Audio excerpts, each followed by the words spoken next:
Welcome to the Work in Progress podcast, where we keep our whip in check. And now, here's Michelle, certified coach and founder of Strive Leadership Development. Welcome to podcast number 60.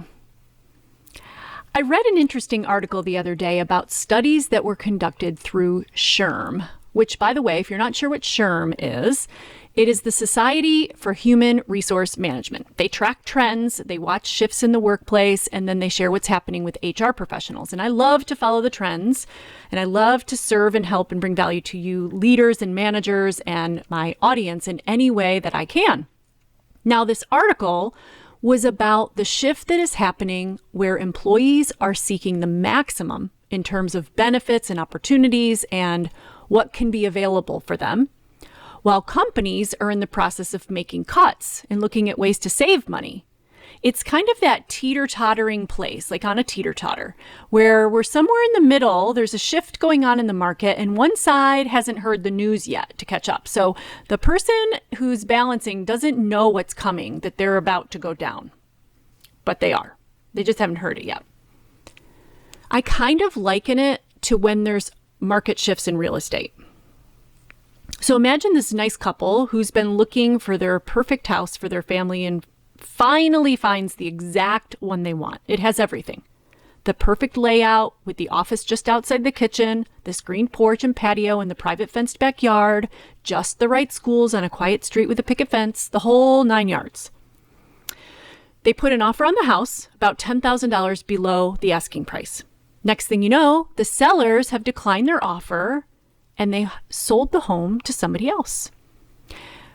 This couple is devastated. They've lost their dream home.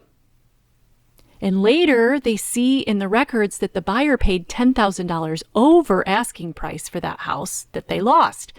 And they would have paid for it too, but they didn't know the market had shifted. They were used to making an offer and negotiating it all out, negotiating all the details. It was the game they knew to play, and that's how it had been already for them. But they missed it, and because of that, they missed out on their dream home. The shift had happened.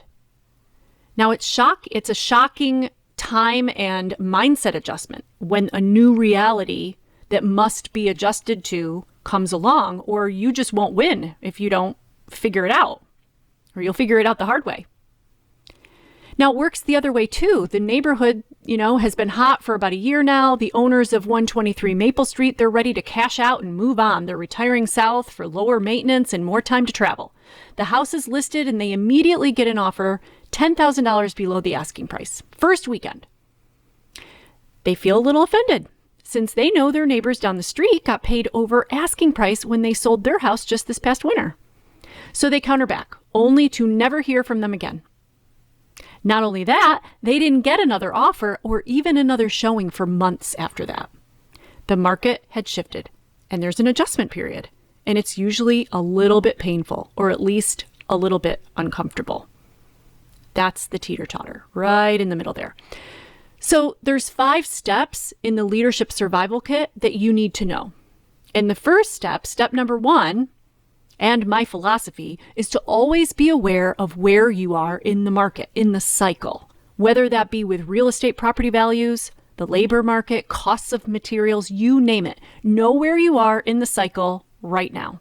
Are you up? Are you down? Are you teetering in the middle somewhere? Are you unsure which direction it's going to go? Make sure you know. Be aware of what the financial outlooks are. Where is labor and talent standing right now? What are material costs doing? What are interest rates doing? Everything that applies to your industry today. When you see things shifting and markets getting tighter, pay attention. Keeping your pulse on it at all times helps to navigate the mindset of things first, both sides for that matter, before making any decisions for how to act. Step number 1, know where you are in the market. Now, there's an awareness that's necessary here because usually one party in the situation feels like it's kind of not fair. What happened? They're really shaken about it. Years ago in my corporate work life, as a team, we were going through big changes. So as a team, we read the book Who Moved My Cheese by Spencer Johnson. It's a very simple and entertaining story about two mice named Hem and Haw and their new reality when their life of luxury and having their cheese provided to them every day suddenly takes a terrible turn for the worse, and the cheese is no longer placed and waiting for them in its usual location anymore. Now, some of the famous quotes that you'll hear Hem and Haw say throughout the book are, "It changed. Why? What happened? How and who did this? How could this happen? It's just not fair." And all kinds of other thoughts and behaviors dwelling in the despair that has ensued. But this is so good to know, whether you're the one in this position feeling this way, in despair over what is no longer, or if you're on the other side of things and your counterpart is feeling that way. How can you best maneuver knowing the reality of what it is now and where it's going? So gather all the facts. Know where you stand. Accepting reality is the lesson here, and it is step number 2. This way, you can settle into knowing that it's just a cycle. It's been extreme one way, it will go extreme the other way. And in the middle is where each thrive, and there's the balance, like a teeter-totter, no matter where you sit.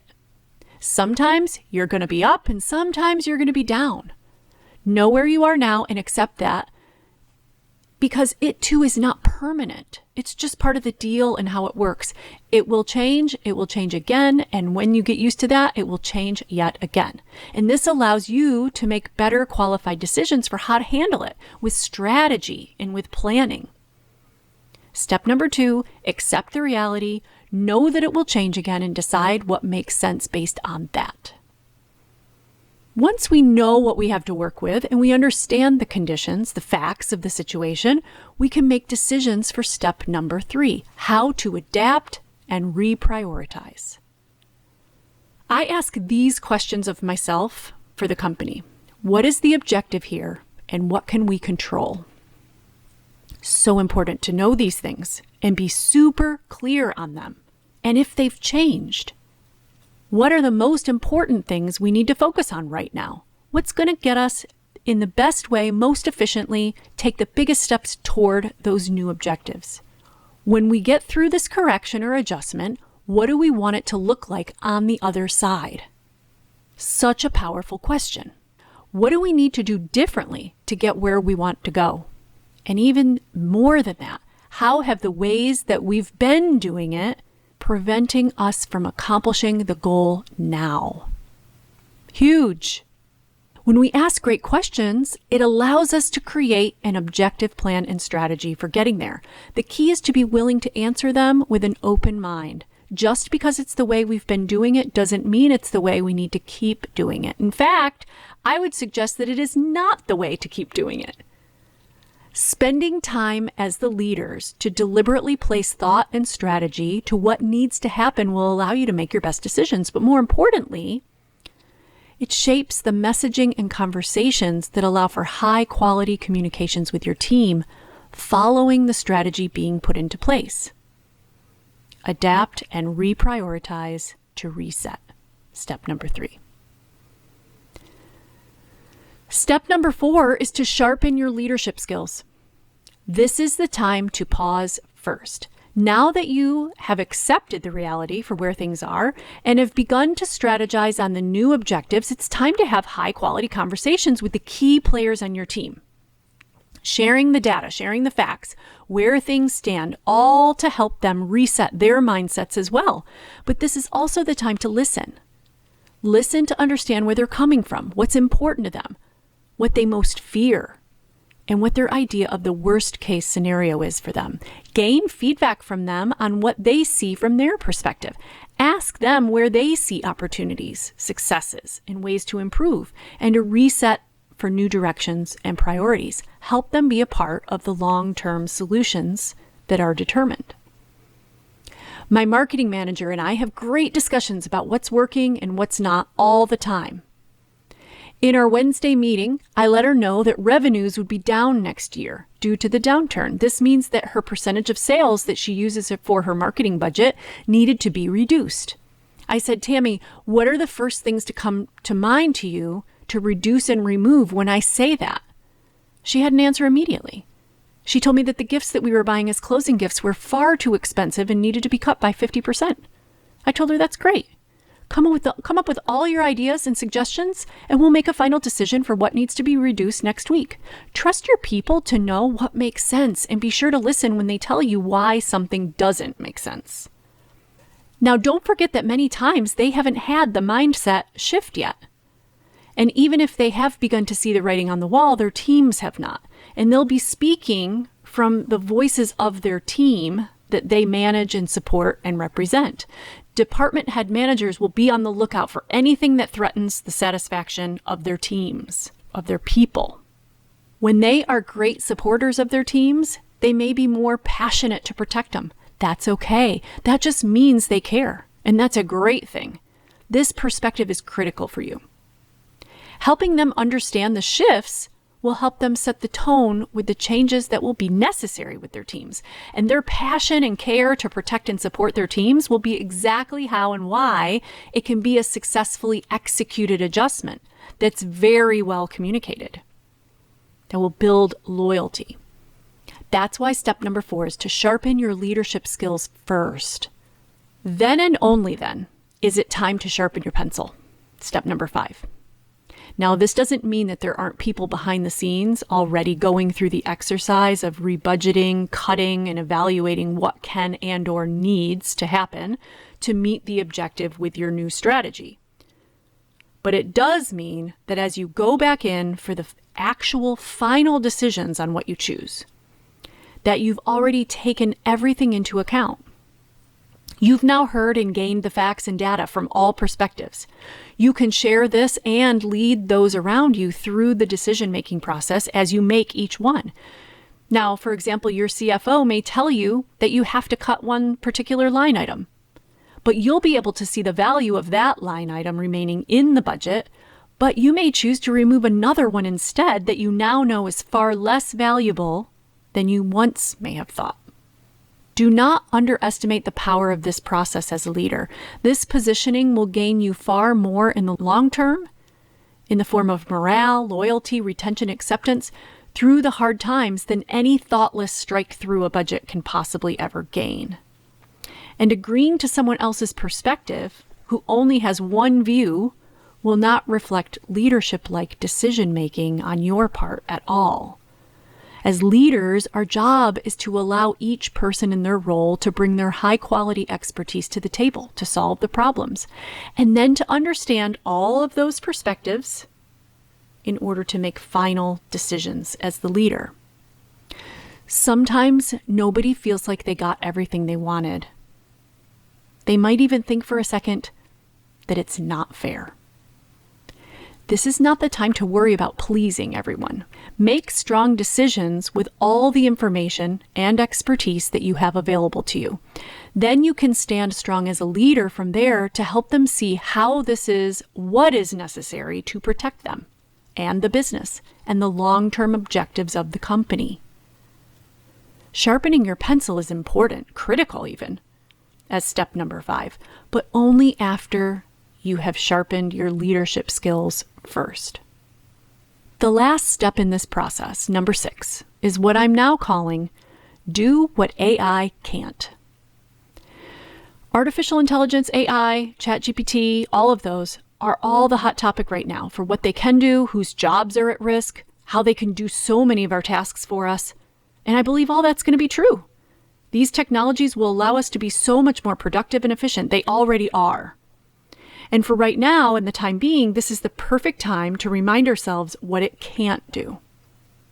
Humans are emotional beings, and in this stage of time, we are longing to belong and be understood more than ever. These are the perfect ingredients, ripe for the recipe of leadership. Those who recognize that motivating people and relating to them will have the biggest advantages right now and the near future. Those leaders who listen and seek to understand, those who create relationships, those who are connected with their teams, they'll be the biggest winners. Those who know how to communicate with the person, with the goal in mind, hand in hand, will build the crowd willing to join them. those who embrace the chance to be the role model and show those under them who maybe haven't even been brought up in this generation and haven't learned this yet. They can be an example for those who will come after them. These skills are lacking at every level of leadership and in every industry right now. Creating the following you want to take you to the levels of success you can achieve will only happen when you decide that you genuinely care about the people who will be along your side to get there. People quit their managers, not their companies. We've all seen examples of this around us. Now, many difficult decisions may need to be made. Some decisions will be far easier than you realize, though. Some are so obvious that you won't know why you didn't make them a long time ago. No matter what, these resets are such a gift and opportunity to run leaner, learn more, gain efficiency, and most importantly, create a team of solid people who will support and follow these decisions with you toward the goal. So let's do a recap. Number 1, know where you are in the market. Number 2, accept the reality for where you are. Number 3, adapt and reprioritize. Number 4, sharpen your leadership skills. Number 5, sharpen your pencils. And number 6, do what AI can't do. Be a human. These times give us the opportunity to grow more closely, learn from each other, and better ourselves as teams and companies. When you're in the trenches with people, you'd be surprised how much you'll have each other's backs. It was a Wednesday afternoon. We hadn't had a sale in 3 months straight and had no prospects of a sale anytime in the near future. Things were bleak, to say the least. We were stressed, and I was certain I would need to be looking for a new job very soon. The market and the company were at its lowest point. We sat in front of our trade partners and we said, we can't keep building homes if we aren't selling them. We all knew what that meant. We won't have any work for you, and you and your family will be in trouble. We could no longer pay our partners if we couldn't reduce prices more, and even that was no guarantee. There was a lot of emotion in that room that day. Many men and women would be going home with a heavy burden of how to pay their bills and keep their families afloat. By the time we left that day, we came up with a plan. We reduced costs by nearly $12,000 per home. Together. This is what our partners did together with us. We were in the trenches together, and we were going to fight together and have each other's backs to get out.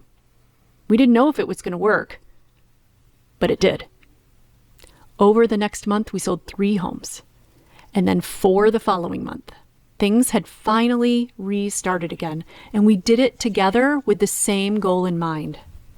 How you do it will reflect who you are and what you're capable of doing. These are the times when leaders truly rise.